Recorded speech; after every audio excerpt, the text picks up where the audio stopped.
बिस्मिल्लाहिर्रहमानिर्रहीम। अल्लाहुम्मा सल्ली अला सय्यिदना मोहम्मद व आले मोहम्मद। अस्सलामुअलैकुम नाज़रीन कराम। आज हम आपको लेकर चलते हैं उस बरगज़ीदा हस्ती की जानिब जिसकी विलादत खुद एक मौजज़ा थी, जिसकी ज़िंदगी के हर लम्हे में रब की कुदरत झलकती थी। वो हस्ती जिसे कुरान ने रूहुल्लाह कहकर पुकारा। आए मिलकर सुनते हैं हज़रत ईसा इब्ने मरियम की ईमान अफरोज़, नूरानी और मौजज़ात से भरपूर ज़िंदगी का एक हसीन सफ़र। हज़रत ईसा अलैहिस्सलाम की कहानी हज़रत मरियम अलैहिस्सलाम से शुरू होती है। कुरान कहता है हज़रत मरियम एक पाकीज़ा, इबादत गुजार और दुनिया से अलग थलग रह कर अपने रब की इबादत करने वाली खातून थीं। बचपन में ही उनको अल्लाह ने एक ख़ास इबादत के लिए मुंतखब कर लिया। ज़करिया अलैहिस्सलाम जब उनके सरपरस्त बने तो वो हैरान रह जाते कि मरियम के कमरे में रिज़्क आ जाता और मरियम कहती, ये मेरे रब की तरफ से है। ये उस बात की अलामत थी कि अल्लाह ने इन्हें एक अजीम मौज़े के लिए तैयार कर दिया था। एक दिन हज़रत मरियम खलवत में बैठी इबादत कर रही थीं कि अल्लाह ने जिब्राइल अलैहिस्सलाम को भेजा। जिब्राइल ने इंसानी शक्ल इख्तियार की। मरियम घबरा गईं। मैं अल्लाह की पनाह चाहती हूँ। जिब्राइल ने फरमाया, मैं अल्लाह का भेजा हुआ फरिश्ता हूँ और तुम्हें एक पाक बेटे की खुशखबरी देने आया हूँ। मरियम हैरान हुई, मेरे यहाँ बच्चा कैसे हो सकता है? ना मुझे किसी मर्द ने छुआ और ना मैं बदकार हूँ। जिब्राइल ने कहा, ये अल्लाह का हुक्म है, वो जैसे चाहे बग़ैर किसी सबब के पैदा कर देता है। जब हमल का वक्त करीब आया तो मरियम एक तन्हा वादी की तरफ निकल गईं। दर्द ज़दा में कहा, काश मैं इससे पहले मर जाती। उस लम्हे एक आवाज़ आई, गम न कर, तुम्हारे रब ने तुम्हारे लिए एक चश्मा जारी कर दिया। खजूर के दरख्त को हला, तन्हा हला ताकि खजूरें गिरें। फिर हज़रत ईसा अलैहिस्सलाम इस दुनिया में तशरीफ़ लाए। बग़ैर बाप के मौजज़ाती विलादत।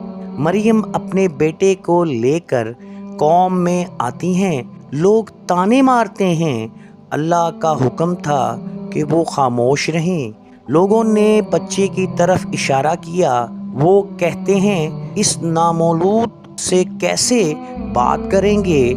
और फिर दुनिया ने वो मंज़र देखा कि नामौलूद बच्चा हज़रत ईसा ने गोद में बोला, मैं अल्लाह का बंदा हूँ, उसने मुझे किताब दी और मुझे नबी बनाया।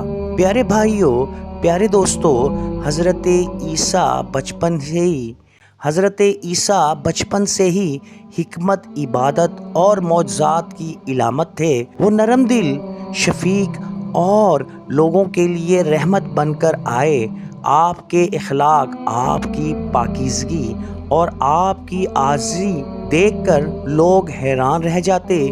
जब नबूवत मिली तो आपने बनी इसराइल को अल्लाह की तरफ बुलाया, उनको तौहीद, इंसाफ और पाकीज़गी की दावत दी। प्यारे भाइयों, अल्लाह तबारक ताला ने हज़रत ईसा अलैहिस्सलाम को बेशुमार मौजज़ात अता फरमाए। कुरान में इन सब का जिक्र है। मुर्दों को ज़िंदा करना, आप अल्लाह के हुक्म से मुर्दे को ज़िंदा कर देते। ये मौजज़ा दुनिया के लिए एक बहुत बड़ी निशानी थी। मिट्टी की मूर्तें बनाते और वो हवा में उड़ाते और वो परिंदे बन जाते। आप मिट्टी से परिंदे की शक्ल बनाते और अल्लाह के हुक्म से उसमें रूह फूंक देते। जज़ाम, जिल्द की बीमारियां, पैदाइशी अंधे सब अल्लाह के हुक्म से ठीक हो जाते। आप लोगों के घरों में छुपी हुई चीज़ें बता दिया करते جو عام انسان کو نظر نہیں آتی۔ پیارے بھائیوں، حواریوں نے کہا، عیسیٰ کیا تمہارا رب آسمان سے کھانے بھری میز اتار سکتا ہے؟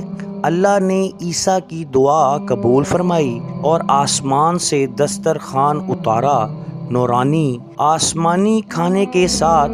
یہ واقعہ سورہ مائدہ میں تفصیل سے موجود ہے۔ حواری وہ لوگ تھے جو حضرت عیسیٰ پر دل سے ایمان لائے۔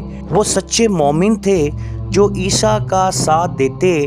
حضرت عیسیٰ نے ایک ایک کو توحید کا درس دیا کہ وہ صرف اللہ کو پکارو، اس پر بھروسہ کرو۔ لیکن بنی اسرائیل کے سرداروں کو یہ دعوت پسند نہ آئی۔ وہ عیسیٰ کے خلاف سازش کرنے لگے۔ جب کفار نے حضرت عیسیٰ علیہ السلام کے قتل کا منصوبہ بنا لیا تو اللہ نے انہیں دھوکے میں ڈال دیا۔ قرآن میں اس کا ذکر ہے، یعنی نہ انہوں نے عیسیٰ کو قتل کیا اور نہ صلیب پر چڑھایا، بلکہ انہیں ایک اور شخص پر عیسیٰ کی مشابہت ڈال دی گئی۔ سورہ نساء میں اللہ صاف اعلان کرتا ہے کہ عیسیٰ کو زندہ آسمان کی طرف اٹھا لیا گیا۔ اللہ تعالیٰ نے اپنے نبی کو دشمنوں سے بچا کر آسمان پر اٹھا لیا۔ عیسیٰ زندہ ہیں، اللہ کے پاس ہیں اور قیامت سے پہلے دوبارہ زمین پر تشریف لائیں گے۔ یہ تمام مسلمان، تمام انبیاء کی تعلیمات اور احادیث سے ثابت بھی ہوتا ہے۔ نبی کریم صلی اللہ علیہ وآلہ وسلم نے فرمایا کہ قیامت کے قریب حضرت عیسیٰ زمین پر اتریں گے۔ وہ دجال کو قتل کریں گے اور عدل قائم کریں گے اور انسانیت کو دوبارہ ایک اللہ کی طرف بلائیں گے۔ وہ اسلام کے مطابق شریعت محمدی کے تحت زندگی گزاریں گے۔ یہ ان کی شان عاجزی اور اللہ کے حکم کی سب سے بڑی مثال ہے۔ حضرت عیسیٰ ابن مریم علیہ السلام رحمت، نور اور معجزات کی علامت۔ ان کی زندگی ہمیں یہ درس دیتی ہے کہ اللہ جسے چاہے عزت دیتا ہے، جسے چاہے اپنی مدد، اپنی نشانیاں اور اپنی رحمتوں سے نواز دیتا ہے۔ اگر آپ کو یہ ایمان افروز ویڈیو پسند آئی ہو، چینل عاطف وسیم کو سبسکرائب کریں اور اگلی ایمان افروز ویڈیو کے لیے انتظار میں رہیں۔ اللہ حافظ۔ السلام علیکم ورحمۃ اللہ وبرکاتہ۔